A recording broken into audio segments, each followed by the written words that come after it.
What's going on, Packer fans? Welcome back to another episode of the Pack a Day podcast. I'm your host, Andy Herman. You can follow me on Twitter at Andy Herman NFL. Hope your Friday is going well and hope you're kicking off an amazing weekend. We are getting closer and closer to the NFL draft, certainly still a ways away, but it's NFL Combine season. It's Raz season. If you're a follower of Raz Scores, fun to see Kentley Platty posting his Raz Scores once again. Just a fun time of year as we start getting closer and closer to the draft. But before we get there, we're of course going to have free agency. We're going to have an Aaron Rodgers decision. There's going to be a lot going on and things are going to hit, really warp speed in the next couple of weeks. So I'm excited to get there. There's going to be a ton to talk about. Our main topic today is going to be Marcedes Lewis. As always, we'll have a couple notes first. So let's start off with everyone's favorite, former backup quarterback, not named Tim Boyle. That's Kurt Benkert.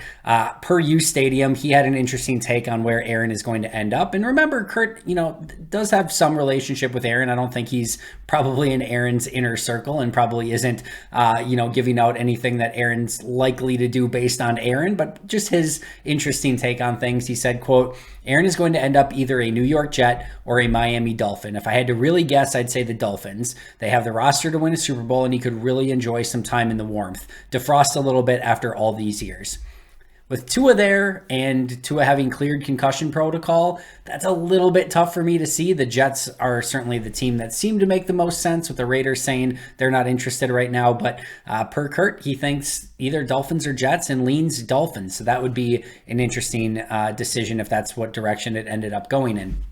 Meanwhile, Lindsey Jones, who does a fantastic job covering the NFL, she put together her list of top 100 NFL free agents.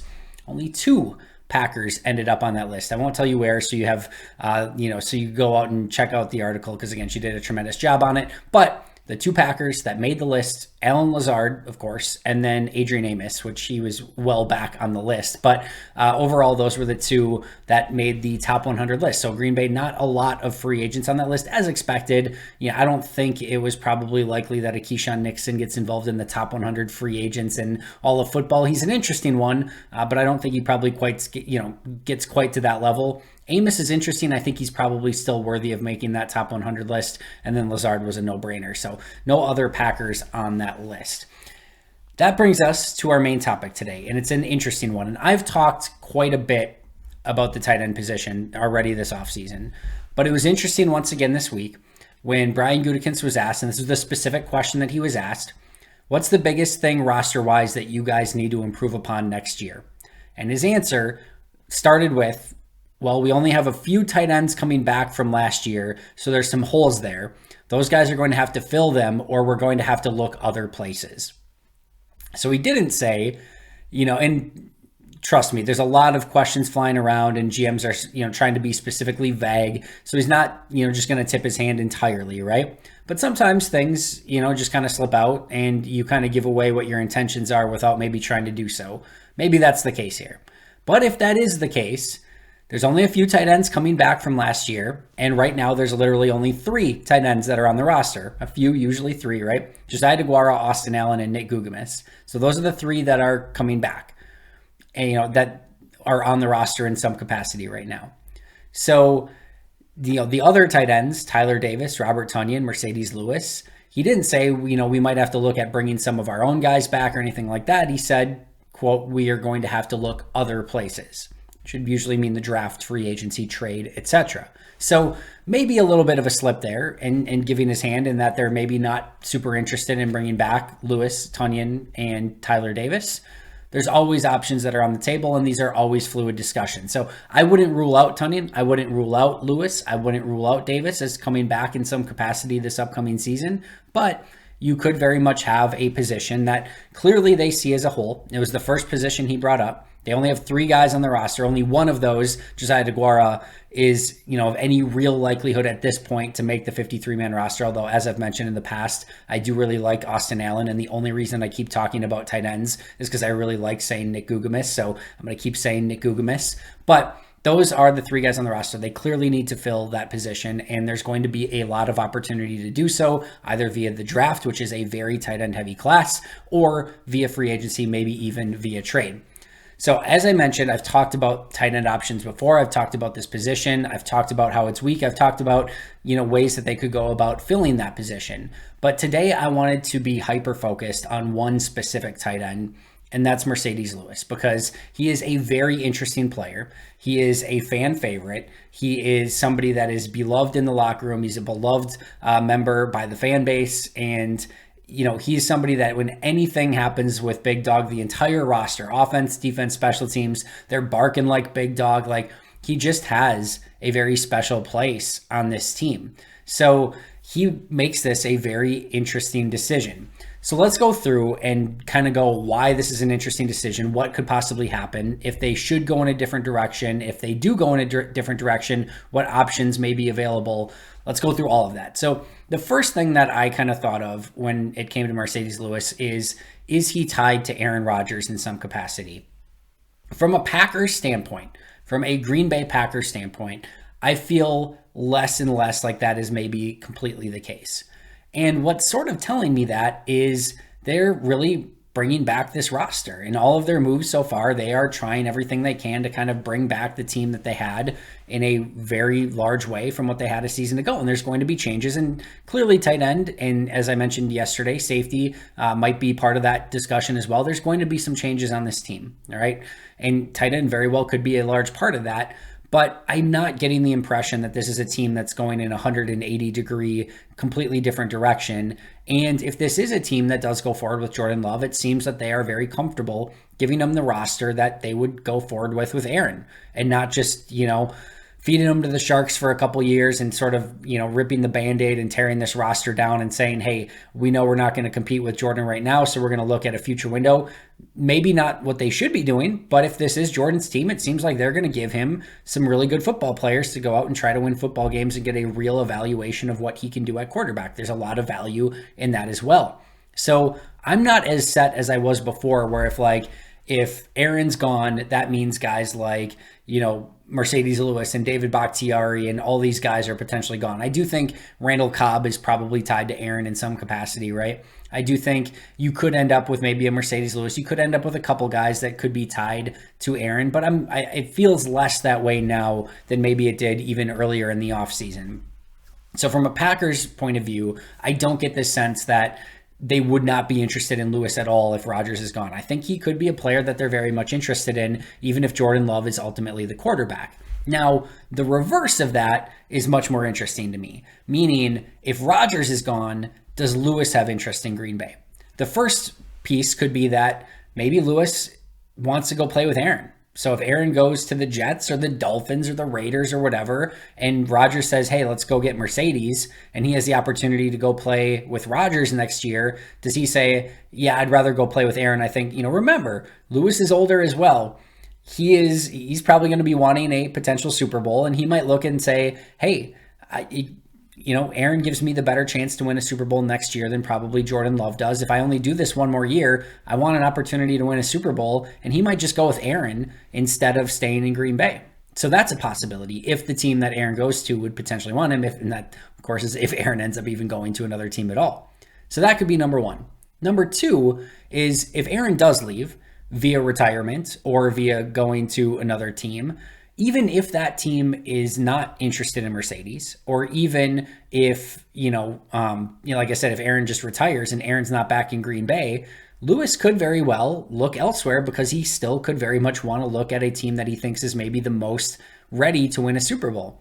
I don't think he really fits Kansas City at all, but what if Kansas City calls and says, hey, Travis Kelce can be our receiving tight end, you can be our blocking tight end, you can be our number two, and you're going to have a piece in this offense. Maybe not super likely, but if I'm Marcedes Lewis, I certainly consider that. How about the Philadelphia Eagles? Sort of same thing there, right? Dallas Goedert can be the receiving tight end. Marcedes Lewis can be the blocking tight end. He fits amazing in Philly. Like, that could be another team where he's like, yeah, that gives me just a better opportunity to win. So if Aaron's not back, he could just say, I want to go to a team that gives me the best opportunity to win a Super Bowl. I maybe only have 1 year left, and I don't think that's in Green Bay. So I don't think quite as much as I did before that Green Bay's decision is maybe based so much on if it's Aaron or Jordan. They could, I have a feeling that if they want him back, they just want him back, regardless of who's at quarterback. And if they don't want him back, they just don't want him back, regardless of who's at quarterback. I don't know which direction that is, but it feels to me that it's independent of who's at quarterback at this point. For Marcedes, it could be the exact opposite. It could be like, hey, if Aaron's back in Green Bay, like, yeah, I'm in. Let's try to do this, and let's see what we can do this upcoming season. If Aaron's not in Green Bay, again, via retirement or going to another team, maybe I need to look around and decide if there's another team, maybe with Aaron, maybe without Aaron, that gives me just a better opportunity to win a Super Bowl. So that is number one. Number two is just Marcedes Lewis's age, and we kind of talked about this a little bit, but I didn't really recognize this, but the 7 oldest players in the NFL last year, 3 of them were Green Bay Packers. So the 7 oldest were Tom Brady, Andy Lee, the punter, Robbie Gould, the kicker, Aaron Rodgers, Marcedes Lewis, Clark Harris, the long snapper, and then Mason Crosby. So 3 of the 7 were Green Bay Packers. And then if you take the special teams guys away, right? Because kicker, punter, long snapper can potentially have a little bit more longevity. There's only 3 guys on that list. It's Tom Brady, Aaron Rodgers, and Marcedes Lewis. The more interesting part about that list, we already know Tom Brady retired. Andy Lee is an unrestricted free agent punter, right? Robbie Gould is an unrestricted free agent kicker. Rodgers, we don't know what's going to happen with. Lewis is an unrestricted free agent. We don't know what's going to happen with him. Clark Harris is an unrestricted free agent. Mason Crosby is the only one at this point who seems like completely destined to be back with his team. So these are all in flux, and with Tom Brady already retired, you could very much have maybe Andy Lee ends up out of the league. Robbie Gould, I think Gould's probably back, so maybe Gould ends up being the oldest player, followed by Rodgers, followed by Lewis. We'll see if Clark Harris is back, and then maybe followed by Crosby. So they had some of the oldest players in the NFL. Those 3 are probably going to be, if they come back, 3 of the absolute oldest, maybe 3 of the top 4, 3 of the top 5 this upcoming season as well. So that was interesting to me, but Marcedes Lewis specifically is going to be 39 in May. As of right now, even if Lee is back, Gould is back, Rodgers is back, at best, he is the 4th oldest player in the league at that point. So number one, it could just be a situation where Green Bay wants to get younger at that position and just realizes that they need to turn the page and that a 39-year-old tight end is not probably the best way to do that. Number two, Marcedes Lewis could recognize, as we mentioned earlier, that he's getting up there in age. He maybe has 1-2 years left of playing and just wants his best opportunity to win. So his age very much could play a decision in this as well. And speaking of that age, it's possible that Marcedes just chooses to retire, that he just calls it a career. That's not out of the realm of possibility either. He is at that age where, regardless if it's Aaron Rodgers or regardless of who's that quarterback, he might just say, yeah, it would be nice to maybe have one more year and whatever, but like he's like I said, he's one of the top 5 oldest players in the NFL. He might just call it a career at this point too, and he's had a phenomenal career. So that is always on the table. So even if Aaron Rodgers is back, and even if Green Bay is like, we absolutely want Marcedes Lewis back, he could just be at a point where he's ready to call it a career and end up retiring as well. So that is something that needs to be considered also. All right, the next thing I wanted to discuss is just that Marcedes Lewis, regardless of age, regardless of any of that, whatever team, like he is still a very valuable player in this league. From my grade standpoint, he was my 3rd highest graded player on the team last year. Aaron Jones was 1. Kenny Clark was 2, and then Rashawn Gary and Marcedes Lewis were tied at number 3. Had Bakhtiari and Gary played the whole season, they probably both would have ended up grading higher overall, but he was still tied for 3rd on my overall grades last year with Rashawn Gary. He was also my 2nd highest graded player on a per play basis. So Rashawn Gary was 1. Number 2 was Marcedes Lewis. He's only played about a little over 400 plus snaps last year. Not like a ton of snaps, but when he's in there, he provides a very valuable piece for this team. He is an incredible blocker. There's no 2 ways about it. If he's not the best blocking tight end in the league, he's one of the top 5 best blocking tight ends in the league. He brings so much value. And he's such a huge piece to this Matt LaFleur offense. So while it's easy to say like, hey, this tight end group needs to get younger, and yes, they do need some more playmakers, what he does, he still does incredibly well. And maybe you don't want to take my word for it. Here's what PFF had to say based on their grades. He was their 12th best overall pass blocking tight end last year. He was their 5th best overall run blocking tight end. And with all due respect to PFF's grades, and the grades even if they're legit, right? he's just a better blocking tight end than either 12th best pass blocking or 5th best run blocking. Like, he just is. He is. Ask Mike Wall. Like, Mike Wall and I have talked about Marcedes Lewis all the time, and Mike Wall literally uses Marcedes Lewis and has used Marcedes Lewis as teaching tape, not for tight ends, for offensive linemen. He is an absolute joy to watch on film. I could watch Marcedes Lewis play football every single day. Like, he is that freaking good. Like, he is a technician.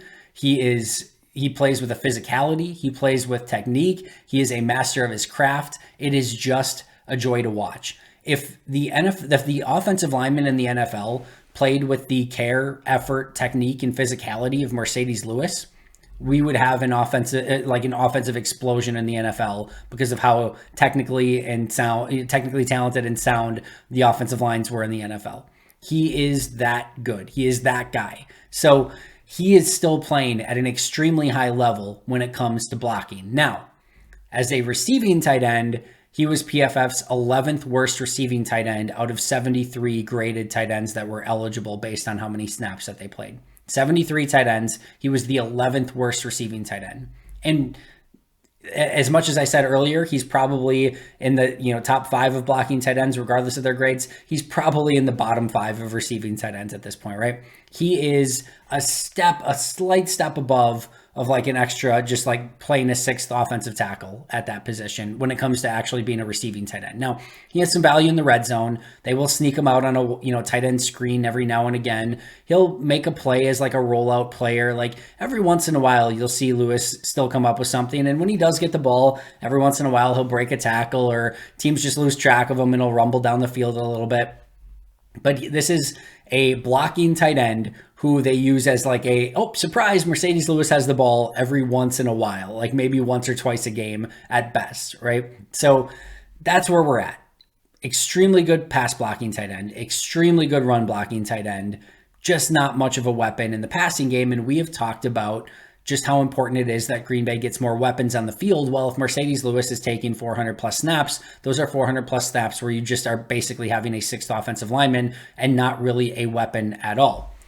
He does one thing, but he does it at an extremely high level. Great blocker. Just doesn't have the legs or the athleticism left really to be anything of a real threat as an actual receiving weapon / legitimate receiving tight end, right? Just not where he's at. So that's what he is as a player. Still extremely good blocker. One of the best blocking tight ends in the league. Just doesn't give you much as an actual receiving threat.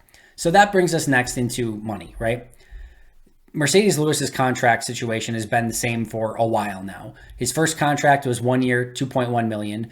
In Green Bay. His first year was 1 year, $2.1 million. His second year was 1 year, $2.1 million. His third year was 1 year, $2.25 million. And then he signed a 2-year, 5.9, basically like 2-year, $6 million deal. So just a little, a hair below $3 million per year. So that's where he's at, right? That's where his value's at. So I would say probably like a 1 year, $3 million deal for Marcedes Lewis. Now, that being said, they can use some voids. There's still a vet minimum that he's going to have to make at his level of his career. And then that bonus is going to have to be prorated through 5 years. So you're probably talking about like 1.75 million for Marcedes Lewis on this year's cap. And then a little bit, probably like another 1.25 million in dead cap next year.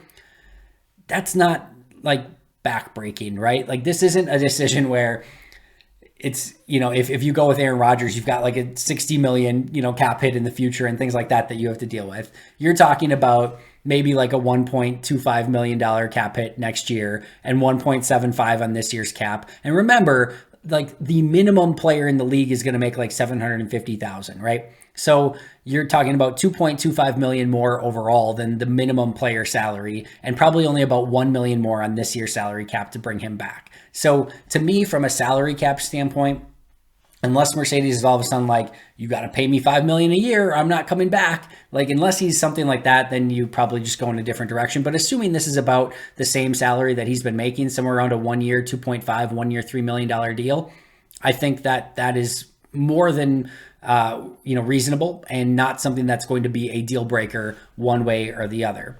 Now, the other thing here is that what we started with is Brian Gutekunst saying that the position group that needs maybe the most love and attention is potentially the tight end group, right? And we've been talking about all offseason the need to actually improve this tight end room. And if Lewis is back, right, we know that DeGuara and Lewis are probably taking up 2 of those 4 spots. And we've talked about the need for Green Bay to get playmakers. And that doesn't leave a whole lot of opportunity left at the tight end position. To me, it still leaves enough. You still have your H-back in DeGuara. You've got your blocking guy in Marcedes Lewis. And then you go out and you get some sort of playmaker. Maybe that's in free agency. By the way, Evan Ingram gets the franchise tag. So if you had any Evan Ingram hopes, that's not happening anymore. But maybe you get a Mike Gesicki if you want to go in an extreme direction. Maybe you get, just more of a receiving tight end. Maybe you grab somebody early in the draft. And then you probably get some sort of developmental tight end, or you bring back a Tyler Davis as your number 4. Those are all options, right?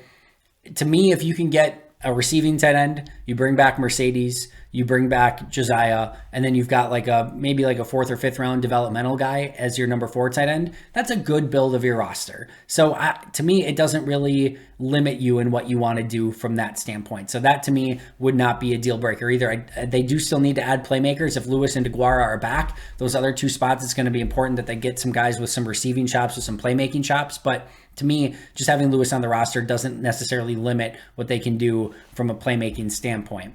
So the next then question would be, if Marcedes isn't back, are there some potential replacements? And the answer is yes. I've talked a lot this offseason about Josh Oliver, the Baltimore Ravens tight end, who's just starting to come into his own. He's a massive dude. He's a fantastic blocker. I mentioned before that Marcedes Lewis, I think, was the PFF's 5th best run blocking tight end. Josh Oliver was their 2nd best run blocking tight end. Played 561 snaps last year. Is just, like I said, this would be his 2nd contract, his 2nd real contract. And to me, he is ready to take a jump, and I don't think he's going to break the bank. He's not on PFF's top list of 100 players. This is a value signing that I think has the potential to pay off, and I think could be a younger version of Marcedes Lewis that gives them actually some receiving chops as well. So that is a player that makes a lot of sense for me if you wanted to go in a different direction, maybe go a little bit younger. And then Darnell Washington, of course, the absolute freak from Georgia, probably somebody that you need to move up with from your 2nd round pick to go up and get. I don't think it's impossible that he could be there in the 2nd round. I think it's unlikely, and who knows, things are going to change between now and the actual draft with how some of these prospects are valued. But it's like I said, it's maybe not impossible that they could get him early in the 2nd round. So that would be a player who is younger, has much more skill as a receiver, and is just an absolute beast as a blocker as well. So they do have some potential options out there, and there are some other options in the draft and free agency that could make sense as well, but those are 2 names that certainly come to mind. It's worth noting that he is a key piece in this Matt LaFleur offense, right? So, whatever you think of him as a receiver, he's, like I said, he's a phenomenal blocker, and Matt LaFleur loves to use him. And this is a guy that has a real key role on this team. So if all of a sudden Lewis isn't back, you do have a space on this team that you legitimately need to fill. We know how Matt LaFleur values blocking. This is not just hey, we're going to put 5 playmakers on the field and go out and just make guys miss. This is, hey, we'd like a couple guys that are playmakers on the field, and everyone else really needs to block for those guys. And Marcedes Lewis is a key piece of that. So if they would lose him, that's going to affect Aaron Jones. It's going to affect A.J. Dillon. It's going to affect a lot of guys on this roster. It's going to affect who's ever at quarterback, especially when it comes to that 6th guy in there as a pass protector. So this is a key piece that they would need to replace if he is not back in 2023. The next question I would ask is, could you legitimately just use a 6th offensive lineman at that spot? Would it really be that big of a difference? Are you actually changing your offense in any significant way? Could you use Caleb Jones? Could you use, if all of a sudden, let's just say Yash is your starting right tackle, right? And let's say Zach Tom is the super sub. Let's just say that, right? Or Zach Tom is your starting right tackle and Yash Nyman is your swing tackle. Either way, if Yash is your swing, you could just bring him in as your 6th offensive lineman, right? If Zach Tom is your swing guy, you can put Zach Tom in at right tackle and put Yash as your extra blocker. Or you could just use Zach Tom as the extra blocker. Or maybe, again, Caleb Jones, maybe Luke Tenuta. Jones and Tenuta are huge dudes. Those could make some sense. And so is Yash. So could you just bring in a 6th offensive lineman, go U Bacon, old Kevin Barry formation, and bring in a 6th guy? When you bring in Marcedes Lewis, teams are basically treating him as a 6th offensive lineman anyway. So I don't think it's that big of a change. Now, Lewis might just be a legitimate better blocker than any of those guys, so maybe that's your biggest issue, but I don't think it changes things all that much. And if Green Bay just wanted to do something like that, remember, in the past when Lewis was hurt, they did use Rick Wagner as just a sixth offensive lineman. They didn't even pretend to bring in like a different blocking tight end that didn't exist on the roster. They're just like, we're just bringing Rick Wagner in off the bench and he's going to be our Marcedes Lewis for this game. So that is something they have done in the past. And if Marcedes Lewis isn't on the team, it wouldn't surprise me if they did just say, you know what, we're not going to go out and get an extra blocking tight end. We're just going to bring in a sixth offensive lineman. That's something they legitimately could do and then go and try to get more playmakers at the tight end position. I don't hate that idea if that's what they ultimately wanted to go with. The other thing I'll say here really quick too is if your goal is to get more playmakers on the field, and maybe that's Brian Gutekunst's decision, is like, he's like, I got to get more playmakers, right? If you have Marcedes Lewis, we know that Matt LaFleur is going to use him, right? And I go to the Milwaukee Bucks sometime, and not to bring this into an NBA conversation, but Mike Budenholzer would fall in love at times with using George Hill, right? And George Hill was not able to like play legitimate minutes for Milwaukee anymore. He just wasn't that guy. He just wasn't good enough anymore. But Budenholzer continued to use him and continued to use him to the point where fans were like, the GM just needs to trade away George Hill because if George Hill is on the roster, they're going to use him. Now, Marcedes Lewis, a much better player at this stage of his career for the Packers than George Hill was for the Bucks. But there does come a point where maybe Brian Gutekunst and company are just like, you know what? We just need to take Marcedes Lewis away from Matt LaFleur so this team can use more playmakers on the field because we know if Marcedes is on the team, they're just going to keep using him. And like I said, I don't think that's a bad thing. I love Marcedes. I think he has a very big role on whatever team he's going to be on next year because he's such a phenomenal blocker. But if your goal is to get more playmakers on the field, maybe you just don't even give Matt that option to put Marcedes on the field for 400 or 500 snaps or whatever he is for next season. Last couple things, he's a massive locker room presence, and bringing that back, I think, is super important for a team that could be in flux and transition depending on what happens with Aaron Rodgers. So bringing that type of player back could make some sense as well. And just my final thought here, if it's up to me, I'm just bringing Marcedes back. I think from a low salary cap hit, locker room leader, he's 39. Yes, you'd like some more playmakers in the room. You still have opportunity to do that. I just think it makes too much sense, and I think he's really, really good at what he does still. If he wants to play, and he wants to play in Green Bay, you bring him back, similar contract to what he's been on the last few seasons, and you just set it and forget it and don't worry. You've got so many other problems to worry about that if it's me, yes, there could be some other avenues that you could explore. I'm bringing back Marcedes for one more year. He's easily one of the best 53 on your roster, and he's not going to break the bank. So just make it happen. And that's personally what I would do if I were GM, regardless of whether Jordan Love or Aaron Rodgers was at quarterback. That's going to do it for me today. Thank you so much for joining me. I'll see you guys tomorrow. But until next time, and as always, go Pack Go.